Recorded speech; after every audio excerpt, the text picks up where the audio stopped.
just going live about what's going on in this space. There's kind of, in a way, right now with crypto, there's a lot of things happening, and then there's like not a lot happening. It's kind of an interesting time that we're in right now. It's kind of like there's a little bit of a stall going on, but at the same time, there's a little bit of a stall going on. But then there's, you got Libra coming out, and then you got all this nonsense about, you know, is it going to ever go live? Is it not going to go live? I think it's very fascinating with Libra that all of a sudden everybody just assumes that it's going to somehow take off and do amazing things. At least a lot of people tend to assume that. I'm beginning to think, especially with all the little, whatever you call it, the what's the right word? The little, when they went before the Congress, and all the questioning. What's the word? Testifying? That's not the right word. But anyway, when you see, hello everyone, there's got 4 people here. Go ahead and smash that like button. Say hello. Welcome to the channel. I'm beginning to think that nothing's going to happen. I mean, the more I kind of look at it, I already had a hunch that Facebook was going to have an uphill battle. You can't blame them for trying, but they're going to have one uphill battle, even though Libra's not even an actual, it's not even it's not a true cryptocurrency by it's not, something that allows, consensus. It's not a trustless blockchain essentially. Um, but there's so much going on right now with there's that talk, and then the price is kind of, really kind of moving sideways. It's not really going up. It's not really going down. Watching cryptocurrency technical analysis YouTube videos is just painful. I mean, oh my goodness, you could put all these guys in a sock and shake them out, and half are going to tell you the market's going up, half's going to tell you the market's going down. I just think it speaks to some of the nonsense of technical analysis. But the reality is, if you believe in cryptocurrency, I see some of these YouTubers are like, oh, no one's paying attention to cryptocurrency right now. No, you're right. The fair weather, speculative, I want to get rich overnight um, types aren't paying attention right now because it's not exciting. And, it's not, we're not pumping up to, double digits every single day. So that makes total freaking sense that they're not paying attention. But you know who is paying attention? Those of us that are here, those of you watching the stream right now, the kind of diehards in this space that understand at least the basics of the technology and what's possible and what's going to happen long term with cryptocurrency. Like, that's who's still paying attention. I don't care that I get less views on my channel because there's less people paying attention to cryptocurrency. What I care about is that people are watching, are learning more every day. We're watching this space evolve. That's what's most important. What are you guys up to today? By the way, give me a shout out. Say hello. Who do we got? Good morning. Good morning. I think it's Kleber. However you say that. Good morning, man. The DApp space is interesting. What's going on there? I mean, Tron bet, Wink. I mean, who knows what's going to happen to that? I mean, everybody, it's kind of interesting to go over there and watch what's going on in the chat. If you play any of the dice games or mining the dice games or whatever, it's really interesting to watch. Sometimes people act like they think, cryptocurrency is going to Wink is going to take over the world, and they're going to do this Binance IO. Listen, anything is possible in this space, but I don't think people understand. There's so much against cryptocurrency. There's so much regulatory headwinds that I don't know that anything is ultimately going to happen with Sean Bet, former anti-Wink, whatever you want to call them. But give them credit. I mean, give them credit. They've gotten more traction than anyone else. So from sheerly, not even from a earnings play, I don't necessarily know that it's as much as speculative as anything else. I'll give you some advice though. If you're over there mining, listen, stop mining sooner than you think you should. Don't be the last person to stop mining. I think many of us have made that mistake before. It's better to leave a little profit on the table than to get greedy and lose. And the less you can gamble, the better off you're going to be. I mean, that's not even about financial advice. That's just good common sense. And I myself, along with many of you maybe, have made that same mistake. I pull up cryptocurrency YouTubers and I watch some of their channels, and I'd rather do that sometimes than look at the news because some of this news is I think it's so slanted and so biased that you don't get good, fair information on occasion. But people are the worst part is when the market is kind of moving sideways. You hear everybody talking about, oh, it's what's this Bart Simpson bullshit pattern? That is so hilarious to me. Like, so hilarious. A Bart Simpson. Like, Bart Simpson came out in the 90s. Technical analysis is way old. Someone please tell me who was the TA guru that came up with the Bart Simpson pattern. There had to be a legitimate name for it before they came up with Bart Simpson. I mean, that guy cannot be but so old. But you see this stuff and you're like, what in the world?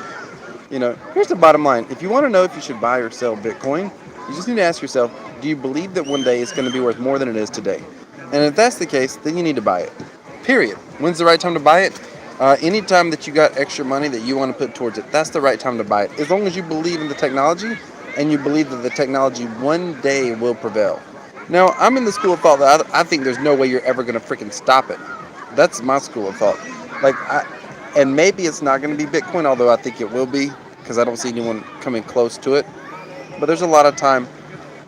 The other thing about Bitcoin, by the way, is it serves it's such a good literal ledger. I mean, I was naive to the fact of how many coins basically use the Bitcoin blockchain as part of their security, because it's such a good,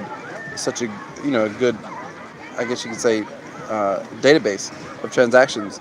And I think that we're going to see more uses in Bitcoin in that way. The more coins, the more projects that rely on Bitcoin, even from a database perspective, the more likely it's going to, or as a blockchain perspective. I say database because in its simplest terms, that's sort of kind of what it is, a store of data. But at the end of the day, I mean, it's not going to go anywhere. So the best time to buy Bitcoin, if you believe it's going to go up, if you believe in the long-term use case, just freaking buy it. Just freaking buy it. I'll say something else about TronBet as well right now.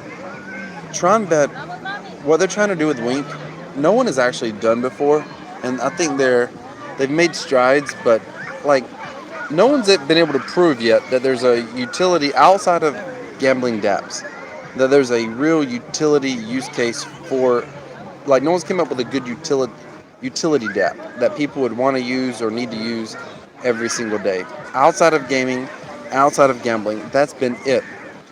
And I personally want to see the dApp space, whether it's a Tron dApp or any dApp. I personally want to see what's going to happen ultimately. I want to see someone come out with a dApp that's going to have a good utility function, and then I want to see what's going to happen to cryptocurrency once that actually occurs.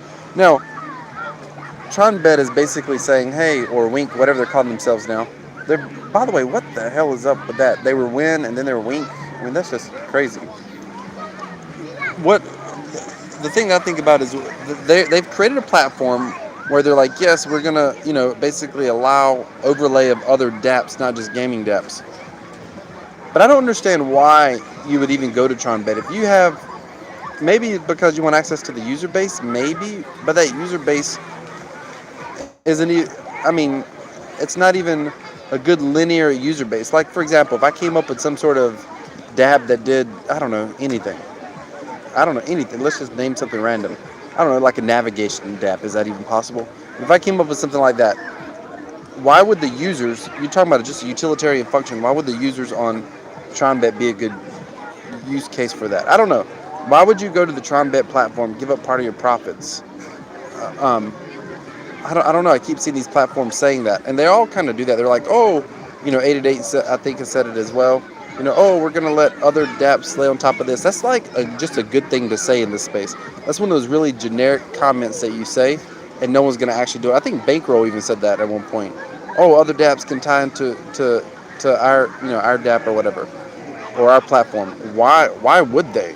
I mean, here's the thing. There's so much bullshit in this space. There's so much just nonsense about generic blockchain tech verbiage. Any advertisement you look, it's just, what's up, Jizzy? What's up? Anything that you look up, any white paper you look up, any banner that you click on, that you read, go to Coinbase and you'll probably see an advertisement for some sort of cryptocurrency. Click on the banner, go look at the white paper. They all say the same generic BS for the most part. And there's just such crappy information and such crappy projects out there right now. And I don't even know if they're all projects. I think they're just like money grabs. I can say that for the DApp space. That's one of the things that I at least. I mean, think about this for a moment. You look at freaking the gaming dApps, and particularly I like 888 and probably the dice games for the most part, because if you need to realize this, the live games and all that stuff, they're not really using blockchain technology on TronBet. The dice games are using the blockchain. Like when you look at Ring, the way red and yellow and blue and gray is determined is by a hash. That's at least a blockchain. It's probably true if you looked up how dice numbers are determined. It's probably based off of a blockchain. It's not just a standard RNG computer programmed random number generator. It's an actual, blockchain that they're creating that off of. So at the very least, if you look at that, and then even 888, their whole, well, I guess I can't say all of it because they've got a lot of new stuff coming out now. Like you look at the slots and you look at the slots, and you go look at what's the other thing? You look at slots. Oh, the live games. That has nothing to. All you're doing is just gambling your cryptocurrency, which is fine if you want to do it. The great thing about that in the cryptocurrency space is most of you probably don't know this, but there's a lot of regulations in this space. So it's very difficult to move currencies like US dollar. It can be a pain in the butt to move US dollar, for example, to an online casino. You can do it. It can be a challenge. So if you have cryptocurrency in a wallet, it's far easier to transfer your cryptocurrency. But the single biggest reason there's actually no good reason to play slots on TronBet unless you want to play with your Tron. Because if it's just a matter of playing with cryptocurrency, there's plenty of online gaming sites that they'll take like Bitcoin, for example. So, from that perspective, the only thing that makes TronBet unique is outside the dice games, the slots, the live games, stuff like that, even poker. There's a reason you have to deposit into like live games, and they don't take it straight from your wallet, because you're not really using the blockchain at all. You're just gambling with your Tron, which again is fine. The only reason that that's even convenient, people have Tron. The other reason is convenient. The other reason that it's convenient is because right now they haven't run into a lot of regulatory issues. But I fully believe that the reason Wink has done what they're doing, the writing is on the wall. They've run into regulatory issues. There's a lot of. I'm somewhat familiar with some of the regulatory issues facing gaming sites. It's actually a business that I attempted to partner with years ago, and the regulations are ridiculous. They're not fair. They're literally retarded. But they are what they are. And the intent, I guess, is to protect people against themselves, which is whatever. It's ridiculous. But the regulations are insane. So right now, I'm like, when I saw the white paper and I just breezed through it for, I guess you can say, a week, I was like, all they're doing is doing everything they can to attempt to position themselves away from gaming or gambling. They've got a business. It's clearly profitable from a cryptocurrency standpoint. So they're just trying to find a way to avoid regulations or regulatory scrutiny. Now, the way they can do that is ultimately if there are other dApps that either they develop or other people develop. If they develop these new dApps that have more of a utility function, not a gaming or gambling function, then that's going to help a lot. And they're setting their platform up to hopefully do that. My question is, we don't have one dApp in this space that's very usable that I'm aware of where people want to do that. Smash that like button, ladies and gentlemen. We got 6 people here. I appreciate you being here. Let's see what some of you are saying.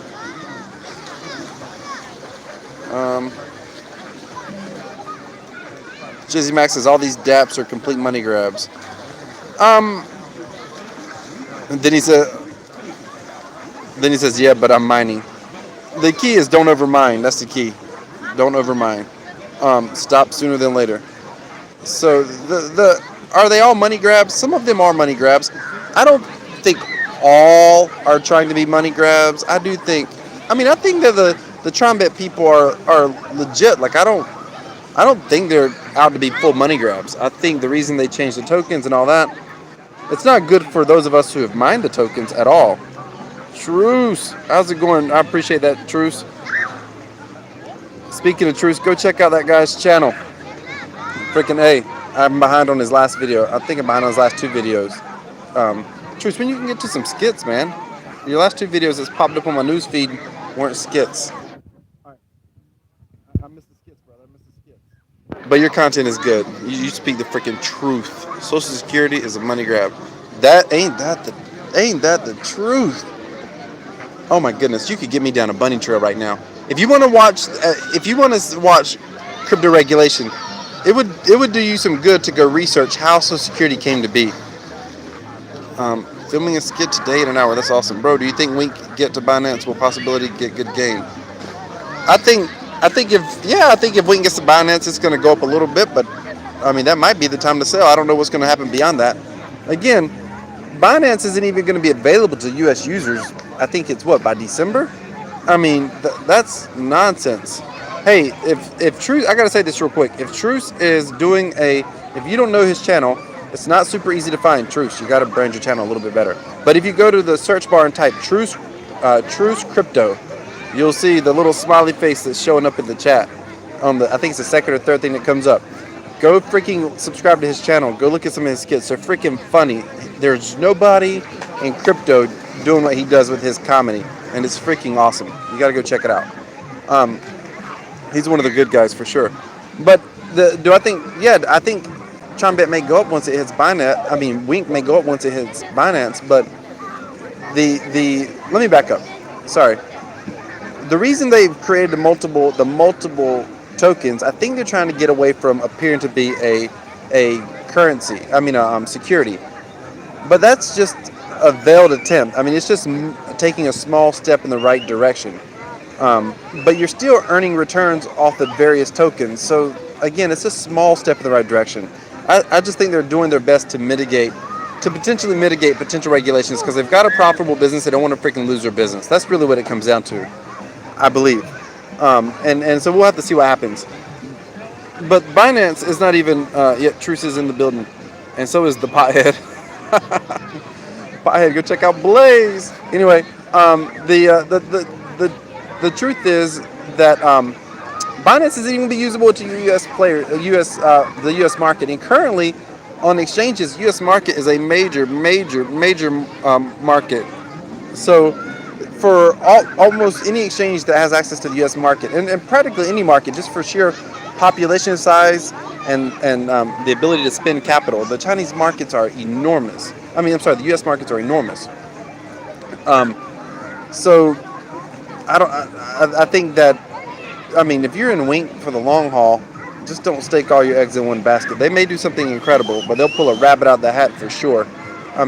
But that's true for this entire space because the players who try to become like legit companies, and they've got such regulatory. Some chick is beside me whistling like crazy. They got such regulatory issues to overcome. Those regulatory issues are gonna, oh my God, they're probably gonna bite them in the butt. I would just say that. There's no way regulations are going to be positive to crypto ever until they're forced to be. And they'll be forced to be by the people. So let's talk about this for a minute. Libra. I was over there checking out Box Mining's website. Box Mining, the single best thing about that guy's YouTube channel is when he talks about China. Because the guy speaks Chinese and he can read Chinese and all this stuff. And actually, he's in China now, I think. But one of his last videos that I saw, he was talking about China wants to come up with their own Libra coin. Well, they freaking will come up with their own Libra coin. No question they'll come up with their own Libra coin or their version of Libra. And they don't need Facebook. And I think this is where the genie's in the bottle. This is where we're going to start seeing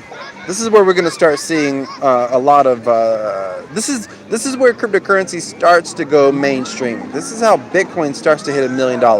And we're watching the early stages. Here's what I'm talking about. It's going to come down to international competition. The U.S. government is going to try to ban it. Clearly, the Chinese government has somewhat successfully banned it already. Clearly. But watch what happens when competition. Because if the Chinese government if they see a profit, you need to understand that the Chinese government basically has their hand in all Chinese corporations. which means they can directly profit from the Chinese corporations. So if the government thinks that there's a profit motive, for example, Facebook Libra, and they have the capability to create their own digital currency, which is not obviously legitimately a cryptocurrency, but a digital currency that could be exchanged on exchanges potentially for like Bitcoin or whatever, XRP, 2Ps in a pod, whatever. If that happens, then, and that's going to happen at some point, then they don't need Facebook Libra. So the U.S. government's like, no, Libra can't do it, because we don't want, the threat of cryptocurrency going mainstream or whatever. That's really what it's all about. That's really what all the regulation's all about. And if you agree with that, hit that thumbs up, because that's all the regulation really is. But they're gonna say, no, we don't want that competition. But then all of a sudden, China starts all of a sudden seeing profit potential and profit motives, meaning the Chinese government. Then they start becoming slightly friendly towards cryptocurrencies, towards Bitcoin, because they see it as a chance to get ahead in the cryptocurrency race. See, we're at the state now where people are starting to wake up, starting to pay attention. I mean, the early Bitcoin people, even the Roger Veres of the world, the Andreas Antonopoulos, those guys, you go back there to the guys, that were the real Bitcoin OGs. Some of those guys are crapping their pants right now. They're like, wow, we have already made it mainstream. When they were effing around in these little forums, paying 50 cents and 25 cents for Bitcoin, passing them back and forth for fun of it between digital wallets. I mean, those guys, they would have had an absolute cryptocurrency orgasm to imagine that all of a sudden mainstream media, the freaking Treasury Secretary is going to go on CNBC Squawk Box and talk about cryptocurrency, even if he doesn't like it, even if he says he hates it. I mean, you think about that's how far cryptocurrencies already came in the past several years. Where are we going to be at another 10 or 15 years? I mean, if you think, oh my goodness. So now we're at the stage where people are starting to actually pay attention. They're watching it. They're trying to dispel it. They're trying to slow it down. They're trying to give it negative press. Blah, blah, blah, and all that nonsense. The President of the United States is tweeting negatively about it. So as that's happening, sooner or later, one of these governments, and it will probably be U.S. or China, and it might be China first, they're going to start to cozy up to cryptocurrency at some point. And when they start cozying up to cryptocurrency, crypto outdoors, yeah. As soon as they start cozying up to cryptocurrency, that's when the other governments are going to start clamoring. Because all of a sudden it's like, wait a minute, what's going on? We gotta stop this. We can't get left behind. That's when it's going to start getting interesting. And I think that's when we start headed towards the road of mass adoption. So for me right now, watching in this space, that's the kind of stuff I like paying attention to. What's the Chinese government doing? What's the U.S. government doing? Who's talking about it? How are they talking about it? Oh, Libra. Oh, a major U.S. company has said, we'd like to create our own false knockoff of cryptocurrency and call it Libra. And then all of a sudden the Chinese are like, well, we'd like to create our knockoff, and we don't need your technology to do it. We'll do our own technology. Now that starts getting interesting, because the next move, whether it's 3 years, 2 years, 5 years, 10 years from now, is, wait a minute, our currency can supersede your currency because we're going to create one that's actually decentralized. Now that starts, or we're going to start using Bitcoin, or we're going to back our currency by Bitcoin, so we have the full faith and credit of the people, because it's actually backed by Bitcoin now. So that starts getting very interesting, and then sooner or later we're going to see the cryptocurrency races. I believe that's what's going to happen with governments, and I just don't know when that's going to happen. So by now, people are like, oh my goodness, Bitcoin's fell backwards. Sonny Ducree, he's lost his Bitcoin value. He had to sell some of his Bitcoin to buy a car and blah blah blah. I'm like, dude, go get a freaking job, man. You better save that Bitcoin. I mean, it's bad enough that I gamble Tron and lose it, but I'm not giving up my Bitcoin. You can get that out of my cold dead hands. I mean, that's just ridiculous. Let me see what you guys are saying. What say you? Give me a comment. Let's hear what's going on. What are you guys doing today? Crypto, so little likes, so good content. It's just not. Sumidas, I appreciate it. He's telling you boys and girls to hit those likes. I appreciate it, man. Crypto outdoors, man. You know what? Here's the thing. I haven't been live in a while, and part of it is because I don't have anything extraordinary to talk about. I could have talked about Blaze today, because they're kind of messing up a little bit, but it's okay. They'll figure it out. The volume's been super low over there, but I just didn't want to talk about Blaze. I'm watching the chat.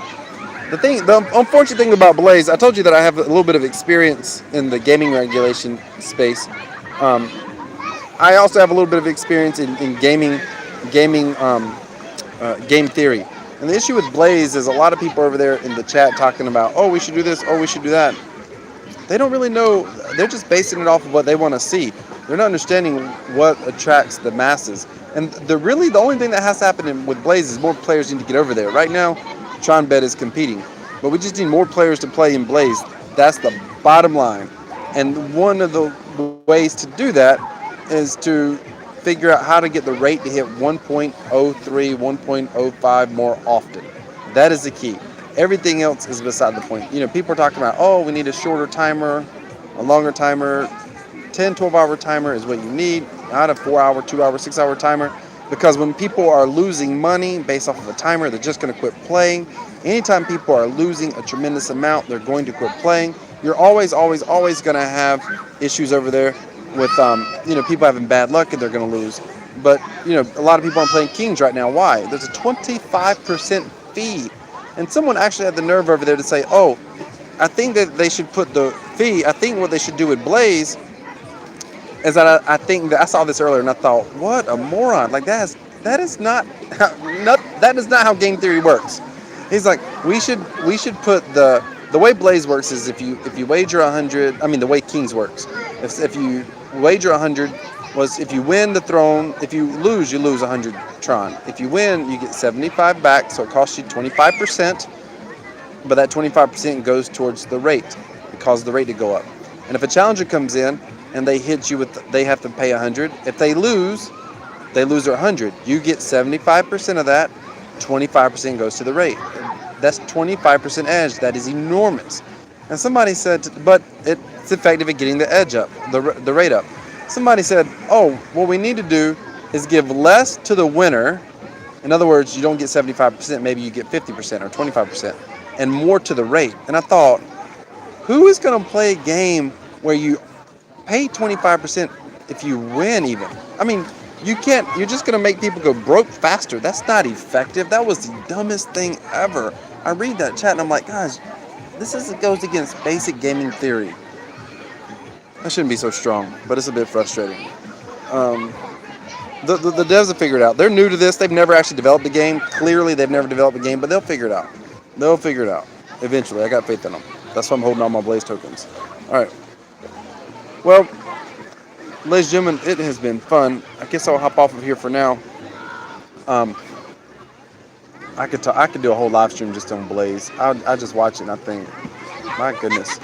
But it's going to be all right long term. Blaze economy, check it out. That's a DApp that's not straight gambling. Someone said, is Wink going to be doing airdrops? Yeah, I think so.